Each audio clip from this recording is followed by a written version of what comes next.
Hello, folks. This is Joe from My Geek Scene. I'm here at Cherry Capital Comic Con with Billy West, the amazing voice actor from Ren and Stimpy, Futurama, and apparently the upcoming show Disenchantment that'll be appearing on Netflix. But we'll get into that a little bit later. Billy, how are you this morning?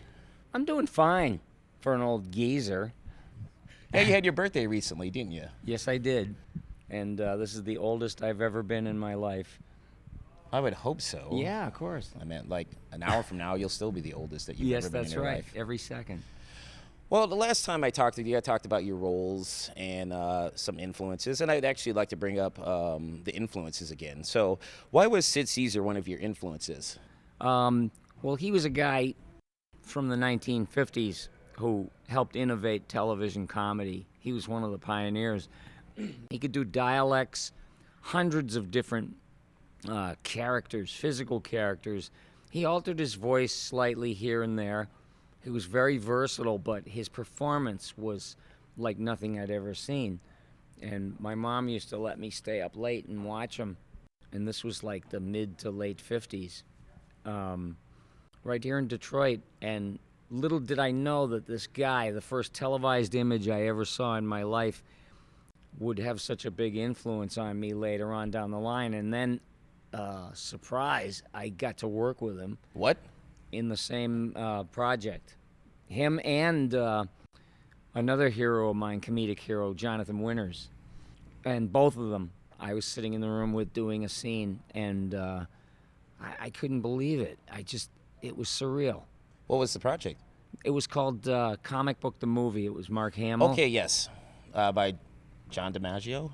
No, that was I Know That Voice. Okay, sorry. Johnny did that, but it was a mockumentary about Comic-Con. And we somehow, they came up with these two guys that wanted to do it, and I said, well, who are they? You probably never heard of them, Sid Caesar. I go, wait a minute, whoa, what? And he was very, very nice to me, and Jonathan Winters was super nice. I think they gave me that look that a lot of old-timers, before they leave this world, give a look to somebody that reminds them of them when they were young. And they give you that feeling like, we're saving a seat for you, I mean, you're going to have to forgive me for this. So the only thing that I'm familiar with Sid Caesar was his role in It's a Mad, Mad, Mad, Mad World. I mean, I watched it recently for another interview, and I was like, this is so good. Yeah. I mean, even at 2.5 hours, I was like, I felt that movie could have went longer. Those were the greatest comics of our time, all throughout that movie. And Jonathan Winters was clearly the star of that movie. When he destroyed that whole gas station. That was my favorite scene ever in a movie. Jonathan Winters played like this infantilized man, and he hears about this gold. They're going not gold. They're going after this big treasure that's buried by a gangster, and they all sort of hear about it one by one, and they're all trying to beat each other to it. And Phil Silvers, who was Sergeant Bilko, he was that guy. Ha! Don't kick the tires. Glad to see you. He was that guy. He tricked Jonathan Winters, who's a big, portly guy, out of a ride, and he found a little tricycle, and this big, giant, 250-pound guy is riding a little girl's tricycle up the interstate, and it was hysterically funny. I suggest anybody that's a student of comedy wants to find out where half of the stuff that you're familiar with started back then. And how Phil Silvers cheated Don Knotts out of a car, too, by saying he was in an FBI. Yes. It's a big mission. It's a secret. Don't tell anybody. Well, and just gets out of the car. Oh, what do you want me to do? Agent X? Was he Agent X? Something like that. He made up something. Now, you've mentioned that people that you find the funniest are the ones that can make you cry. Who are you referring to? Was it Jackie Gleason? Yes. Jackie Gleason, his antics and his getting mad all the time and upset, but when you see something bad happen to him, you want to cry for him because he's got you comedically invested. And then it's like, when you see the clown crying because of some blow he got dealt in life, whatever it was, you feel really sad for him because he's just ripped you up with laughter. So you've got like a real in-depth investment emotionally. Okay. Why is Al Lewis one of your favorite people to do impressions of? Oh, because he was so cynical but his vitriol was good-spirited. You know, the bark was worse than his bite. He was a sweet old guy, and he played Grandpa Munster on the Munsters, and he'd be like, "Herman, what are you doing hanging upside down like a bat? That's my job." And, oh, Grandpa. And he took me to dinner. We went with a few other people, and he told me stories about the old days. Like he was an NBA talent scout, and he discovered Lou Alcindor, Okay. who became Kareem Abdul-Jabbar. You know, and he just says, "I never looked back. I never saw the Munsters. I never saw Car 54. You know, he just was one of these progressives that every day was a new plate on the Etch-a-Sketch. You know, he just erased the previous and start over again. I mean, I liked him as Judge H.H. Harrison in Used Cars. Oh, I didn't see that movie. You didn't see Used Cars with Kurt Russell? I think that came out in 1980. And I think Robert Zemeckis directed that, and apparently that was his only R-rated film. Really? Yeah. It's a hilarious movie. If you can check that out down the road. I will. I will highly recommend it because, yes, he plays the judge, and he's known as the executioner. And he has like a little gallows on his court desk and a guillotine, too. Oh, that's funny. You see these? There's a big one waiting for you. So last time we got together, we really didn't get to talk about music, and that's what I wanted to talk to you about this time around. So obviously you're a musician. Who are your musical influences throughout your career? Let's see. It would have to be George Gershwin, Aaron Copland. Those sounds excited me. Those arrangements and the use of the orchestra. It was really inspirational. It did wonders for like the dream world that you kind of go in sometimes, and I also loved the Beatles, but more than the Beatles, I loved Brian Wilson and the Beach Boys, and Brian was my musical idol. And you know, I've been very lucky. I wound up to play guitar in his band for like 5 gigs with my hero, and I'm sitting on stage with the guy playing music, the guy that wrote Good Vibrations, you know. Quite a thing to happen. Very lucky, me. Any favorite albums? Pet Sounds. Okay. Pet Sounds, it's so funny. A 19-year-old can sit and listen to that and feel like he's talking to me. You know, how could that be? But he had a knack for embodying musically and lyrically the disenfranchisement that younger people feel, you know, while they're trying to stop being a child and trying to be an adult. And that's an awkward time, as we all know. And, you know, he was right up there. And I played guitar, so my musical hero in that regard was Jeff Beck. Okay. I didn't get to play with him ever, but I did meet him. And he knew who I was. He knew Ren and Stimpy. We get that in the UK, you know. I said, yeah. I didn't know what to say to him. My knees were knocking. I went to shake hands with him, and I couldn't even think of his name. I was so scared. I was like, Maestro. Now, this is not necessarily a question. This is more of a statement. I've enjoyed 2 collaborations that I've seen and heard online. I enjoyed your collaboration with your brother Jack on that song, Now That I Found Myself. Oh, yeah, he was really great. He just moved out to California, and he started to feel like maybe this was where he belonged all along, and got inspired, and he asked me to do a little work on it, and I was happy. I was proud to do it. And the other collaboration that I enjoyed was a video of you and John DiMaggio doing Shaft and Rocky Mountain Way. Oh, Jesus. We did. I think we fooled around with that a couple of different times. But, you know, I mean, it's like wherever you go, if nothing's happening and you want fun to happen, you got to make your own fun. So being a bit of an anarchist, an upstart, I'll put something into motion hoping that it will upend everything. You know, like Nietzsche or something. It's like destroy everything and then build it up again. Now, you have an album yourself. Yes. With your band back in the day called Billy West and the Grief Counselors. Why Yes. that particular name for that band? Because tragedies of great magnitude were beginning to happen, and they had to get a hold of the survivors of these things and have what they called grief counselors come in and help them deal with trauma. So that stuck in my head.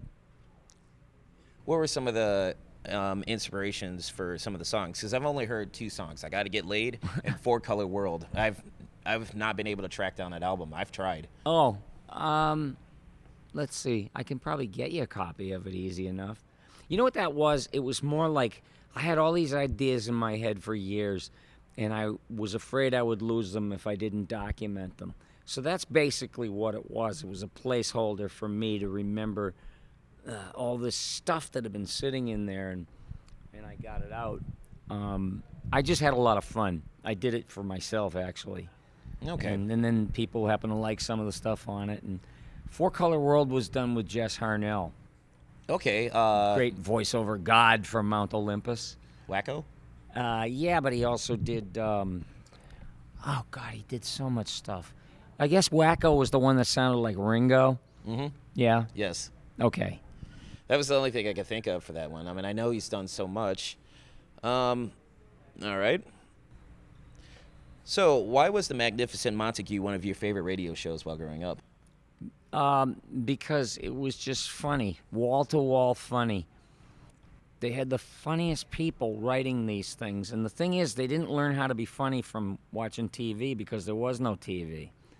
They didn't learn how to be funny from watching, from listening to radio. They had literary backgrounds, and they were literate. And so they knew all the rules inside and out, so they were smart enough to break them, which is required sometimes when you're doing comedy. Comedy isn't pure. You could try to pretend it is art, but it's not always pure. Sometimes to make a joke work, you got to finesse something that wouldn't work in real life. But that's part of the abstraction of it. Well, I mean, speaking of comedy, you have a podcast. Yeah. So, on the podcast, I enjoyed the episode where Jai Raj went to interview Penn Jillette. Oh, yeah. We talked about it the last time, and one of the things that came up was one of the last few episodes that was up there was the Chechen version of Pokemon.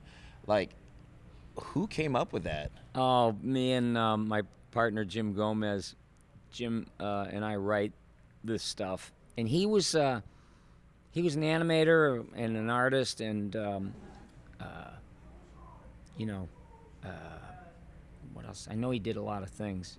He was a colorist. He knew the cartoon thing inside and out, and he did Space Madness. I think he directed that. Okay. I mean, for folks who are not familiar with this podcast, I would highly suggest to go listen to it. You have to listen to it in order, because if you start at episode 5, you'll be kind of confused. It's like a serial podcast. One episode continues off the other with numerous segments. Yes. Stuff. And I've done all kinds of stuff as far as performance goes, and I did all the rough stuff and dirty stuff on the Stern Show, and I wanted to have a podcast where I didn't interview my friends. It's fine, and I love being in their presence, but I just wanted to create something organically. However, it's costly, because there's a lot to put together as far as production goes. Because I wanted it to be like an old radio show, but it was described as meta-absurdist. So I was thrilled with that. I'll take that, which meant victimless comedy. There was you didn't point out anybody or a group or something. Not hardly. And it was always over-the-top absurd. Of course. And I like how you interjected old Hollywood periphery into it. Yes. Because I never knew about Bing Crosby's background until I listened to the Skull Hockey episode. It blew my mind. I think people have toyed with that premise before, because there's nothing new under the sun. But I just read about how he treated his family, and particularly his boys, so horribly, that I said, you know what? If I took LSD or something, I'd go over to Forest Lawn Cemetery and dig him up and take his skull and bounce it at a gym and get a 3-point shot with it. You know what I mean? It means you're going. I'd take his feet and I'd cut them off and I'd throw them in a blender with skim milk and sardines and I'd make them drink it. Drink your feet. No. Was Rob Paulson in that episode? Ah. I think he was. Yeah, he was, because it was a hockey. He was the graveyard security person. Yeah, but he got in on the game. I Yes, believe. he did. Yeah, and then my neighbors, these two old biddies, which I did have a neighbor that was always going, "Hello, hello, boy," like that, and I'd look up like, "Who the hell is calling me?"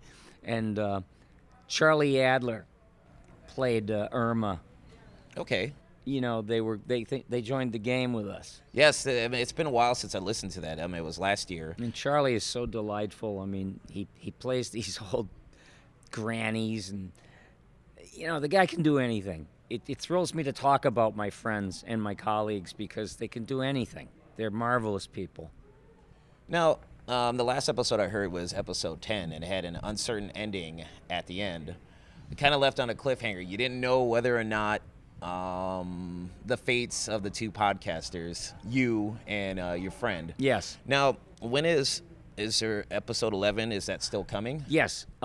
We have some that are pretty much recorded. They just need to be put together, but it's like you get somebody working with you and then they just quit. They flake, and then you got a hole in the boat again. But I've got one with Mark Hamill. No kidding. Yeah, that's coming up. Yeah, he came down and he played nice. So we're going to segue into we're going to segue into animation as we're wrapping up this interview. Are there any current animated shows that have caught your attention? I mean, I know you're a busy guy, but still. Oh, boy. You know what? I really don't watch television. I watch nature shows. That's about it. I don't feel like I'm being effed with, you know what I mean, by any kind of forces trying to get me to think one way or the other. It's a dung beetle, pushing. So I was supposed to meet up with you at an anime con, but then that fell through. What are your thoughts on anime? There's so many kinds of it, and there's stuff that I haven't even watched, which is probably like hentai. I wasn't going to bring up hentai, but no, yeah. but I mean, I never saw it. I don't know. I know it's like... You can avoid hentai. That'll be fine. Yeah. I've been fortunate enough to meet a lot of cool voice actors from both anime and I would say traditional animation and stuff like that. Uh-huh. Like Steve Bloom, he did. Oh yeah, I know Steve. Steve did a fantastic show called Cowboy Bebop. It's an amazing show. 26 episodes. He's so impressive. Oh God, is he good? You should ask him to do an impression of Harvey Fierstein. It's pretty funny. Well, I kind of do one too. I do a terrible Harvey There's Fierstein. the boys in the band. Matchmaker. Oh God, what a character from Characterville. So I mentioned at the beginning of this interview Disenchantment, which is a new show by Matt Groening. What can you say about that? It's Futurama funny. It's going to premiere on Netflix streaming. And I think they mentioned something about August 17th as a premiere. And I'm really looking forward to it. I get to do various voices in it. John DiMaggio's in it. Tress MacNeille, Dave Herman, Maurice LaMarche. A lot of us from Futurama and the same kind of writers.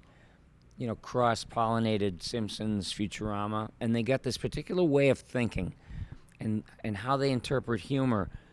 Is just so, it's sparkling because it always feels new. Like, I never heard a take like that. I never heard something put that way.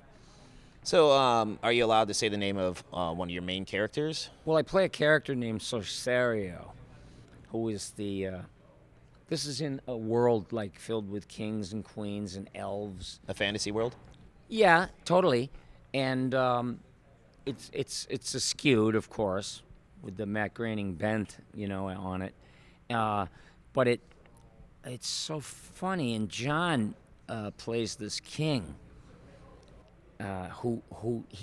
it's like this king is always mad, like always steaming where you can practically see the steam coming out. And John, when he does it, I'm scared watching him because he turns bright red like he's going to have an aneurysm. But I said, that's exactly how I used to feel on Ren and Stimpy. You know, my wife said, "What if your head explodes? Then what will you do?" I said, "It won't be pretty. I know that. The brains will be up the back of the curtains, and Oh my goodness. you know, and the pieces, fragments of bone. You know, it'd be like Dallas." So if people wanted to find out more about you online, where could they go? You could go to my Twitter, which is the Billy West, at the Billy West, and I have a Facebook page, Billy West, and on BillyWestPodcast.com, you can check out some stuff. It's back up and running and everything. It had to go down because no one alerted me that the time on it had run out. Oh, you mean like the URL license? Because I have to renew it like every year or every 2 years for Yeah, myself. but they have to tell you about it, and there's a new business model for our modern times. No one calls you back. It's a new business model. It's like, you're going to call me back, right? Yeah, definitely. I'll make sure we'll call you. We'll have our people contact your people. Something along the lines Just of that. even more ignorant than that. You know, it's just they just file it under CS for chicken shit. You know, any messages, you know, go in the wastebasket. I don't know.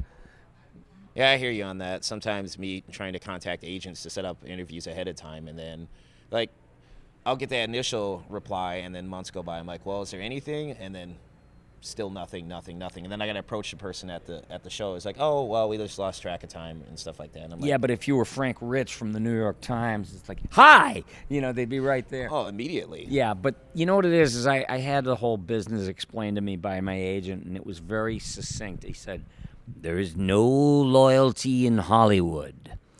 And I said, well, I sort of kind of figured that. What do you mean? He said, as soon as you're cold, you go cold, no one wants to touch you because they consider it loser dust. They don't want to get it on them. You know, I mean, talk about, like, magical thinking. Yeah, but I still believe in loyalty because, I mean, I do too. I demonstrate that all the time.